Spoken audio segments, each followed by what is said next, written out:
every sight. In the darkness is the light. Out of the shadows of my life. In the darkness is the light. Welcome once more to the So Weird podcast. I'm Zach. I'm Kathy. I'm Emily. I'm Kat. And tonight we are talking about Boo, which we would have gotten to earlier if we were going in the broadcast order, but we've been going in the production order. So now we're going back and talking about a Halloween episode during the balmy month of June. Now, what's this week's supernatural mystery?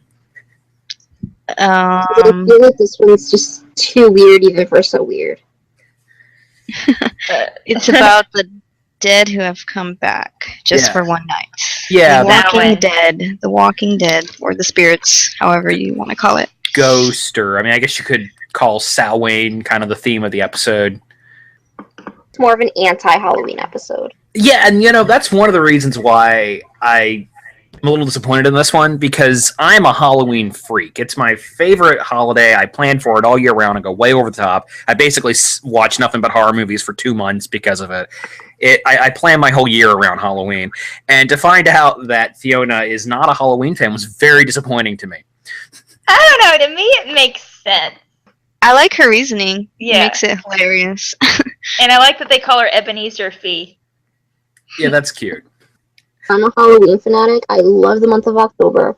I love Halloween. But I do kind of see the point with Fee's reasoning, where she doesn't like that there's a whole day dedicated to making fun of what she's trying to get people to take seriously. I think she's just being a super serious teenager because, to me, it's not a mockery of those things. It's a celebration of them. Yeah, and it's just to have fun. So yeah, I agree with you. She's being a little too serious there. But she's like, well, what is Fee, like 13, 14? That's normal.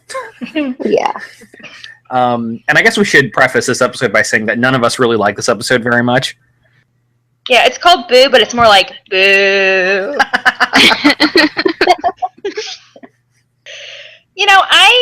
Rewatching this, I just want to say that, as a kid, part of the reason why I didn't like this episode, and even when I got older, was because I didn't totally understand it. But this time around, I was actually forced to pay attention to everything that was happening because, we were taking notes and everything. So I understood it more this time, but I still don't like it. I have rewatched the series so many times that I know most of these episodes by heart. And I've understood Boo for many years now. And the more I understand it, the more I dislike it. What do you think, Kathy? Yeah, I never understood this episode until I actually sat down and tried to understand it. And I'm thinking, as a first-time watcher, it seems that you don't know what's going on until Fee conveniently explains the episode at the very end in 2 sentences. Well, for me, this wasn't one I remembered very well from a kid. I do remember Henry Winkler showing up in an episode, which we'll get to in a minute. I remember that because as a kid watching it, I didn't know who that was at first. And then my dad was there oh, that's the Fonz. Oh, okay, I know who it is now. I don't know if anybody else watched Happy Days as a kid, but I did. Yeah. Yeah. So that's pretty much all I had remembered about the episode before revisiting it a couple years ago. And even then, I feel like the first act of the episode, when it's Jack and Carrie and Fiona going around the town and being just a little goofy, and we're learning about Fiona's feelings about Halloween, that stuff to me is okay. It's not top tier so weird, but it's fine. It's not bad. But then Henry Winkler's character, Fergus McGarity, shows up and just kind of destroys the entire episode. So we should probably talk about how this episode opens up. We are on the tour bus with Molly, Carrie, Jack, and Fee, and Jack is facing a crisis of teenage proportions with a huge zit on his face. And then this is where we get to learn a little bit of Ned's backstory when Carrie's just oh, no problem. My dad was working at the Kiss reunion tour, and those guys taught me how to do some makeup. I've got you covered, and I can make you up here without any mask. Yeah, we should mention that Jack, when he says he has a zit, he's actually wearing a monster mask. Yeah. And there is that funny line from Carrie about how old rock stars should do crunches if they're going to wear spandex.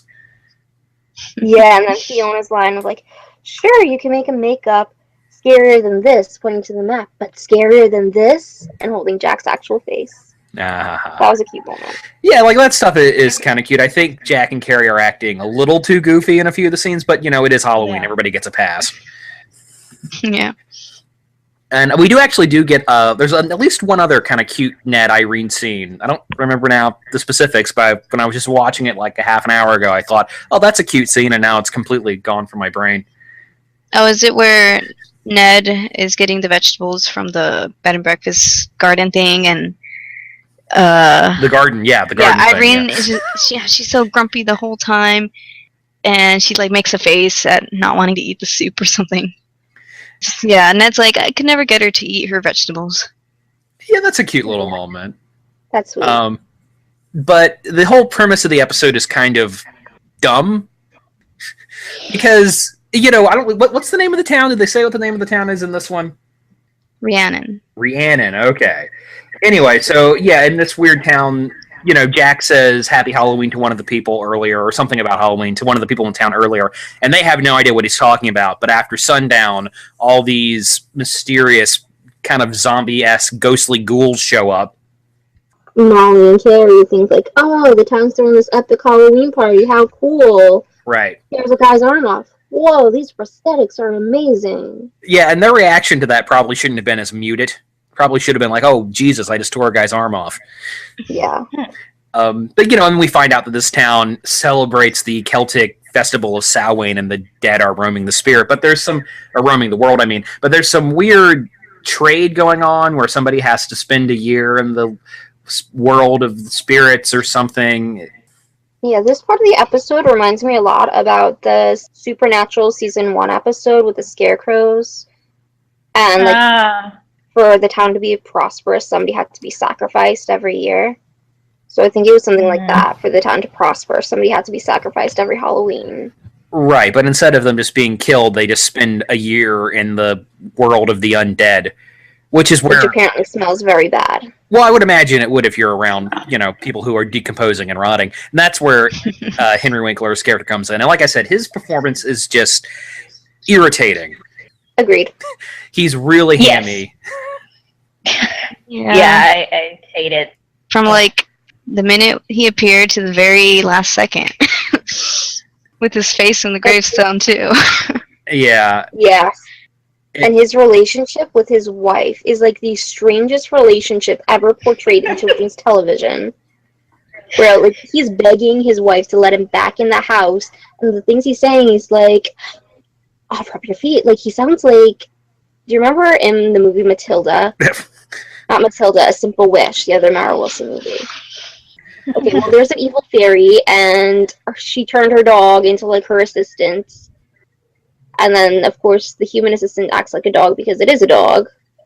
And it just reminds me so much of that. Like, he acts like a dog man. That's a very specific reference. No, it's just to me, it's like a husband that got kicked out and he's trying to worm his way back into the house. He's been sleeping on the couch for a year now. But it is weird. And not like weird in like the fun so weird way. Weird and just kind of like, what the hell am I watching way.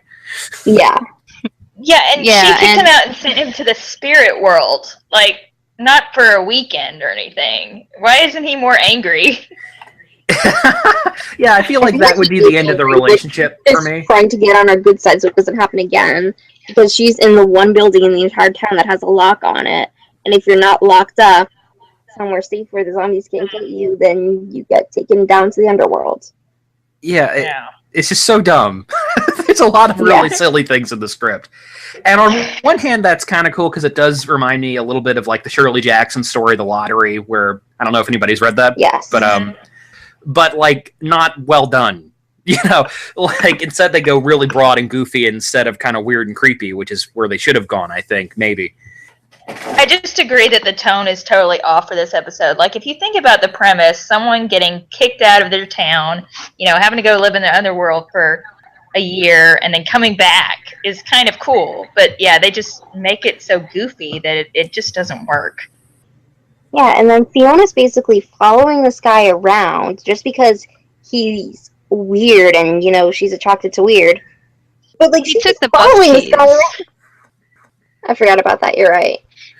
But still, like, she's just following them around, eavesdropping on their conversations, and doesn't it occur to her, like, if this is a portal to the spirit world, like, why isn't she trying to exploit this to contact Rick? That's exactly what I was thinking. Yeah, that would have been a good way to make the episode more meaningful, but nope, they didn't do that. It could have been, but I think Fergus has said that it was just the spirits of that town. But then, yeah, that could have brought up, like, oh, well, what if this were to happen in Hope Springs? But, yeah. Well, and another thing about that conversation Fergus is having with his wife, it's just so convenient that he's explaining this to her so Fiona can listen in and find out what the heck is going on. Maybe not the smoothest writing decision there.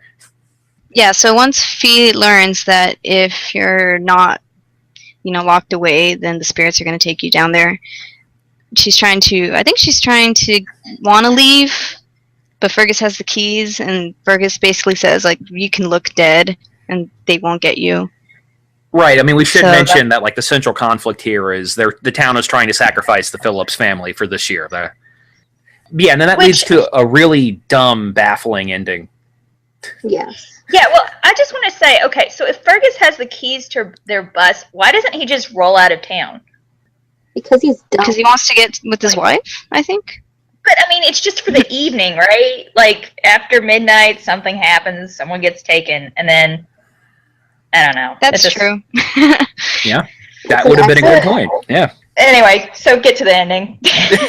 Well, like, I mean, basically the conclusion is Fiona convinces her whole family to dress up like zombies so they don't get taken. And that, to me, is just kind of, it seems like a really sort of easy way to do it. Like, can't the dead people, like, recognize that they're alive?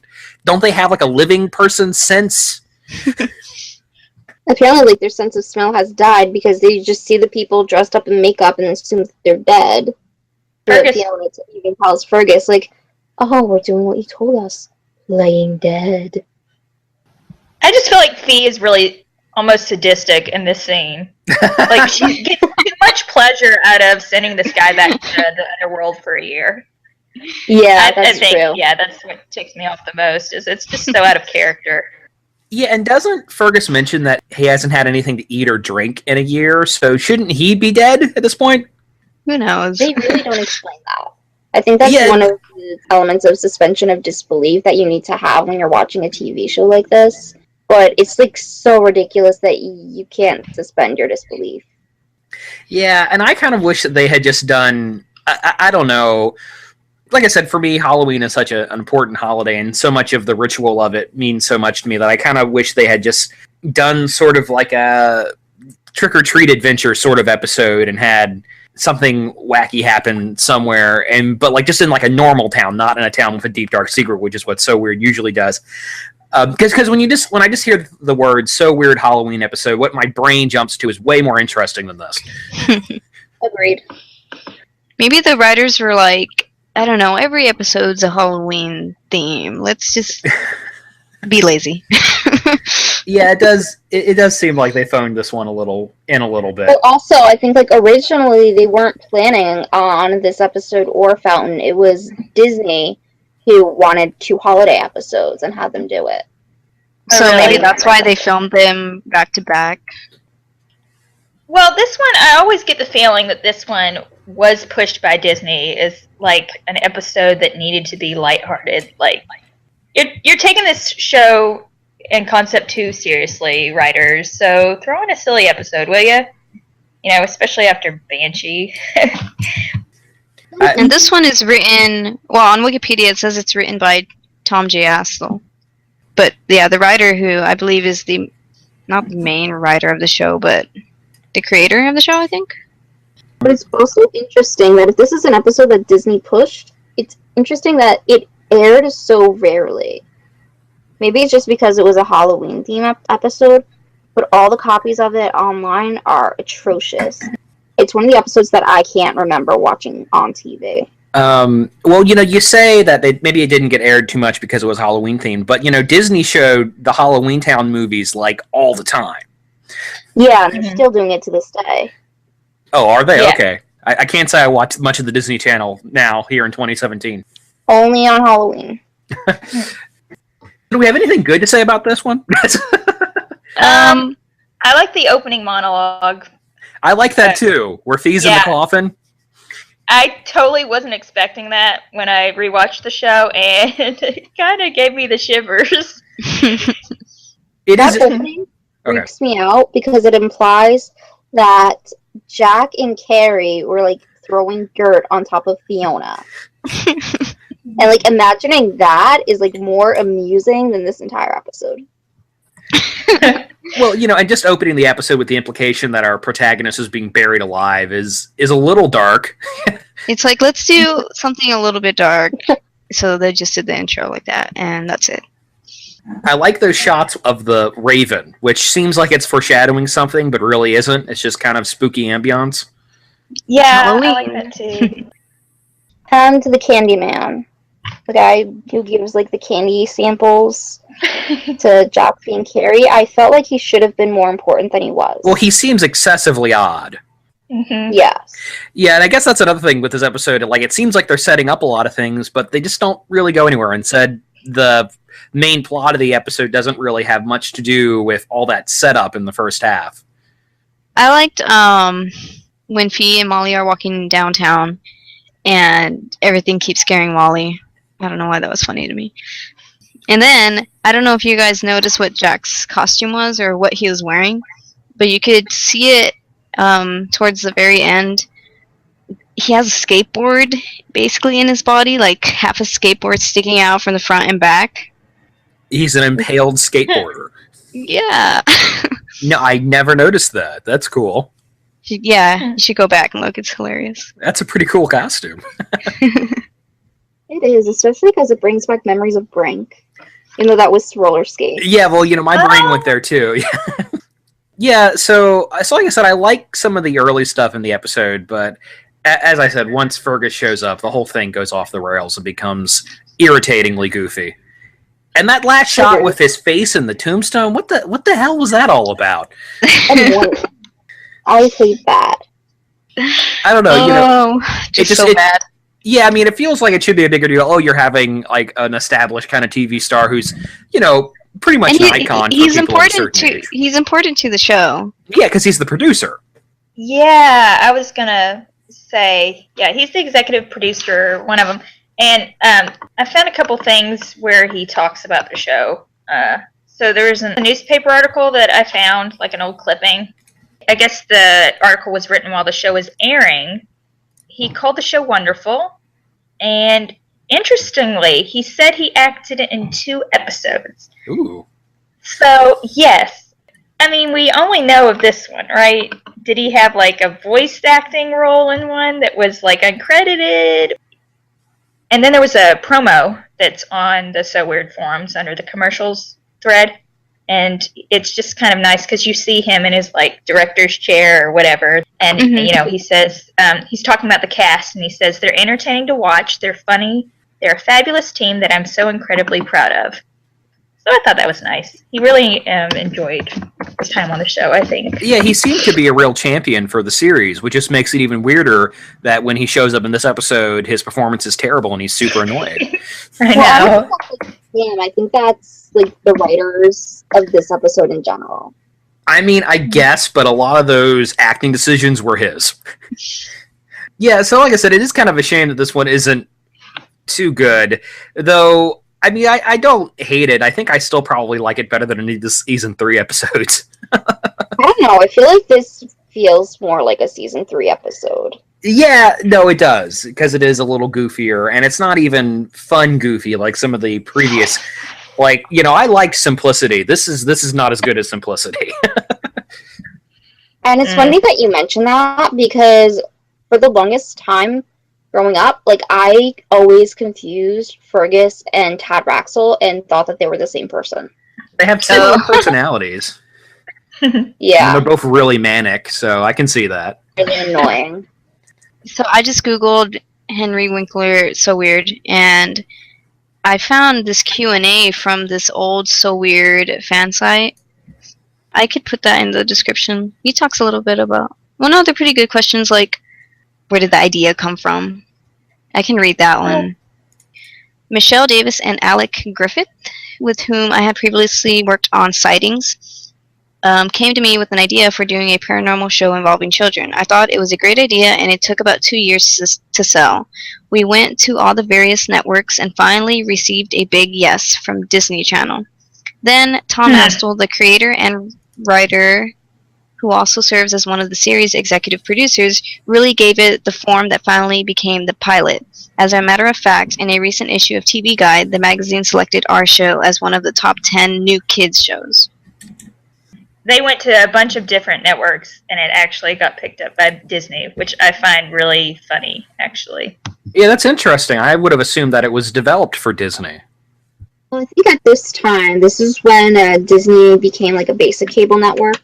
Right. So they were trying to expand their audience and trying to redefine themselves. And though the big takeaway from that article was apparently Henry Winkler also produced the show Sightings, which I definitely remember watching as a kid. Does anybody else remember that show? No. I don't, but Henry Winkler was also one of the producers for Strange Days at Blake Holsley High, which came a few years after So Weird. It starred Michael Cedar and Shadia Simmons, along with a few other people who've been on other Disney shows, and it was another show about strange things going on. Well, Sightings, it was basically unsolved mysteries, but spooky bullshit all the time. Oh. Yeah, because they talk about aliens and ghosts and whatever, and it was super cheesy, but I definitely was way into it as a kid. I enjoyed that show a lot. So I guess does Henry Winkler have like this interest in the supernatural? I guess he does. Weird. So anyway, do we have anything else we want to say about this? Okay. It's weird how Fiona just blurts out the entire story, tells everybody okay, so this town really wanted to kill us, and we gotta go. And Molly's just like, okay, where's the keys? It's just so abrupt. Well, like I mentioned this on the previous recording, is another example of Molly being presented with something obviously strange and supernatural and just shrugging her shoulders and going, yeah, whatever. Yeah. I guess I would say that this is an episode where I feel like the humor just doesn't work for me at all. And the Fee felt out of character to me. So, are we going to do ratings? Oh, well, you go first. Okay, this episode gets 2 big thumbs down. Don't like the humor, don't care for the story, and Fee is out of character. Just, wow. 3 strikes, you're out.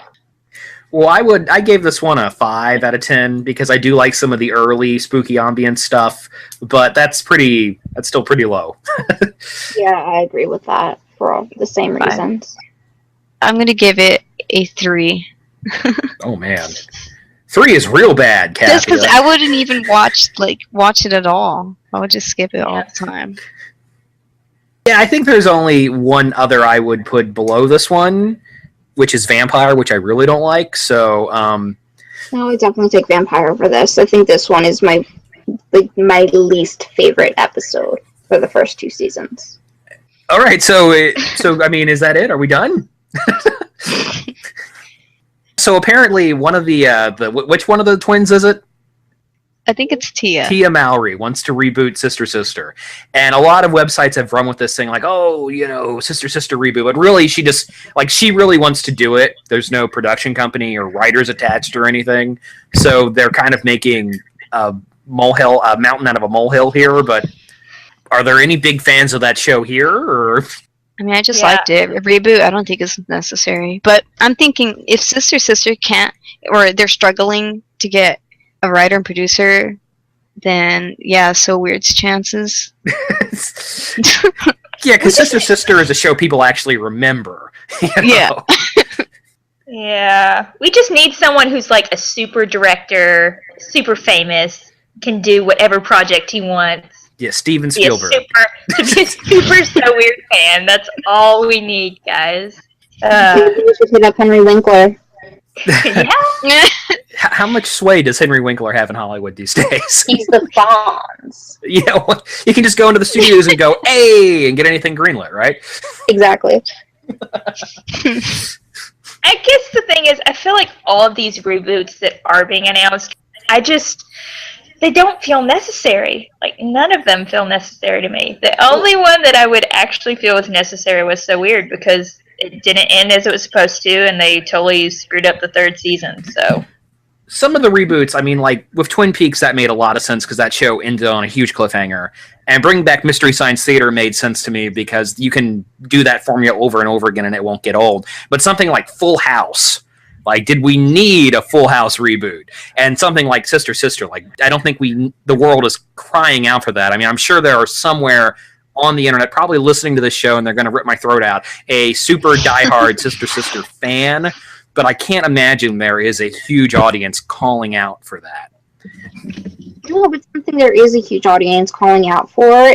And what almost happened was a Life with Derek reboot, where it would be a sequel show, and Derek and Casey would be back living at home. They'd be adults. I remember reading something about them sharing a room in the basement. And that, I'm really disappointed, fell through, because like they had a script, they did a table read, and everything for a pilot, and it just didn't get picked up. And I'm still disappointed because we could have finally had a shot of seeing Derek and Casey finally end up together, and it was taken away. Yeah, that's a thing I don't even know what that is. yeah, I never You didn't watch Life with Derek? I think Life with Derek was a little after my time, Kat. That was the only show I watched on Disney after So Weird. After So Weird was removed, I made a vow to myself I would never watch another show on Disney Channel again because I was so angry. But then Life with Derek was on, and it wasn't a stupid laugh track show. It was good. It was interesting. I liked it. Michael Cedar was cute. I wound up shipping Derek and Casey. And I'm still heartbroken all these years later. You know, I don't think I made some sort of conscious decision to say I was done with Disney Channel after So Weird ended. The real turning point for me was I used to really like the original movies, and one of them, I think it was like the Poof Point or something, was really, really bad, and I just kind of drifted away from the channel after that. I like the Poof Point. And speaking of, Halloweentown, Halloweentown 2 was really super disappointing to me. I don't know what our general consensus on that one is, but I really was I loved the first one as a kid, and even as a kid, I was very, very disappointed in the sequel, and I think that was another thing that made me kind of drift away from Disney Channel. I don't know. The only thing that really disappointed me with the sequel is that they changed Halloweentown. They changed the characters. Like, Luke looked nothing like himself. Weird. But my big complaint with Halloweentown 2 is there was very little actual Halloweentown in it. Like, they didn't set much of the movie in the titular location. And now we are totally off topic. But the point I'm making is, back in the day, the reason why Boot is disappointing is because Disney did a lot of really cool Halloween stuff. Like Halloweentown was a lot of fun, and that movie holds up pretty well. And Under Wraps was a lot of fun, and that movie also holds up pretty well. Can of Worms was cool. And all that stuff is pretty solid. And then there's this, which is not. Wow, way to run that back to the theme of the episode. Bringing it full circle. Well, in a way, I think John Cooksey was a writer for Halloweentown too, right? Yeah. Mm-hmm. Yeah, on the forum, there's a Halloweentown post, and someone mentioned, like, the family or what characters, whatever, remind me of the Phillips family. And then the user, the Boss Applesauce, replied, I'm just going to read it. Her opinion is that she thinks that Halloweentown represents the Phillips. Like, Marnie is Fee, Dylan is Jack, Gwen is Molly. Maybe Grandma Kathleen is Aggie. I could sort of see it, and I think it is fair to say there is a big crossover in between So Weird fans and Halloweentown fans. They were on the network around the same time, so I think if you remember one, you probably remember the other. Anyway, so are we done? I guess. Okay, so I guess if we're done diddly done, this has been the So Weird podcast. I'm Zach. I'm Kathy. I'm Emily. And I'm Kat. And keep the faith, I suppose. Bye.